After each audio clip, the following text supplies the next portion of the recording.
বাংলাদেশে ১লা জুন আন্তর্জাতিক অপরাধ ট্রাইব্যুনালে সরাসরি বিচার কার্যক্রম শুরু হয়েছে। এই যে বিচার কার্যক্রমটা শুরু হলো, এটা আমার বিশ্বাস যে এটা বাংলাদেশের মানুষ, বাংলা ভাষাভাষীর পৃথিবীর মানুষ এবং পৃথিবীর অন্য দেশের মানুষরাও বাংলাদেশের বিচার ব্যবস্থা যে 100% স্বচ্ছতার সহিত করা যায়, তারই একটা নিদর্শন হলো ১লা জুন আন্তর্জাতিক অপরাধ ট্রাইব্যুনালে শেখ হাসিনার বিরুদ্ধে মামলা পরিচালনা শুরু করার মধ্য থেকেই এটা প্রমাণিত হতে যাচ্ছে যে বাংলাদেশ ইচ্ছা করলে স্বচ্ছতার সহিত বিচার করা সম্ভব হতে পারে।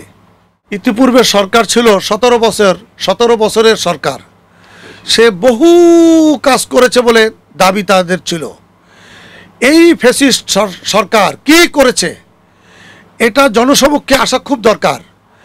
3টা নির্বাচন করেছে, নির্বাচনের নামে মানুষের সাথে প্রহসন করেছে, বিচারের নামে বিচার আদালতে প্রহসন করেছে, খুন হত্যা সহ এমন কোনো দুর্নীতি, এমন কোনো কার্যক্রম বিগত এই ফ্যাসিস্ট সরকার করে নাই যা এদেশে কখনো ইতিপূর্বে হয়েছে বলে মানুষের জানা আছে। এমন কোনো কার্যক্রম এই সরকারের আমলে বাকি ছিল না যে আর কোনো এর চেয়েও নতুন কোনো অপরাধ করা যায়।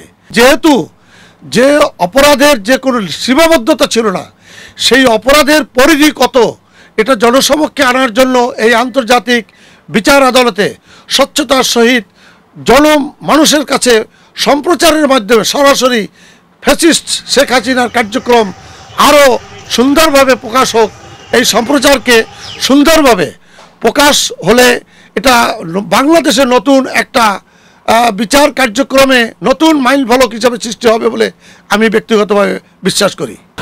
না, আমি মনে করি যে বিচার চলাকালীন সময় সম্প্রচার যদি চলমান থাকে তাতে বিচার কার্যক্রমে কোনো বাধা বিঘ্ন হওয়ার কোনো কারণ নাই। কারণ সম্প্রচারিত হবে, কাজের সম্প্রচার হবে। কাজ তখন যারা কাজ পরিচালনায় থাকবে তারা আরও সতর্ক থাকবে যে বিষয়টা 100% স্বচ্ছতার সহিত দেশের মানুষ, বহির্বিশ্বের মানুষ যেন এই বাংলাদেশের বিচার ব্যবস্থার উপরে কোনোরূপ কোনো তাদের কোশ্চেন অ্যারেজ করতে না পারে যে এই বিচার ব্যবস্থায় কোনো ত্রুটি রয়েছে। এটা আমি মনে করি এটা বিচার ব্যবস্থাকে স্বচ্ছতার জন্য আরও একটা মাইল ফলক হিসাবে সৃষ্টি হবে বলে আমার বিশ্বাস। বিচার বিভাগে বিচারের কার্যক্রমে বিঘ্ন হওয়ার কোনো কারণ নাই। কারণ বিচারকে আরও স্বচ্ছতার সহিত প্রকাশ করার জন্য যদি আদালতের প্রত্যেকটা কথাবার্তা এবং কার্যক্রম যদি মিডিয়ায় আসে, আমি মনে করি যে সেই বিচার কার্যক্রমটা আরও অতীব স্বচ্ছ হবে এবং এখানে অস্বচ্ছতার কোনো ছোঁয়া লাগার কোনো সুযোগ থাকবে না। আর এটা যে শুধু বাংলাদেশে এই প্রথম তা নয়, বাংলাদেশ ছাড়াও পৃথিবীর একাধিক দেশে এই বিচার ব্যবস্থা সরাসরি সম্প্রচারের মাধ্যমে সমাপ্ত হওয়ার দৃষ্টান্ত রয়েছে।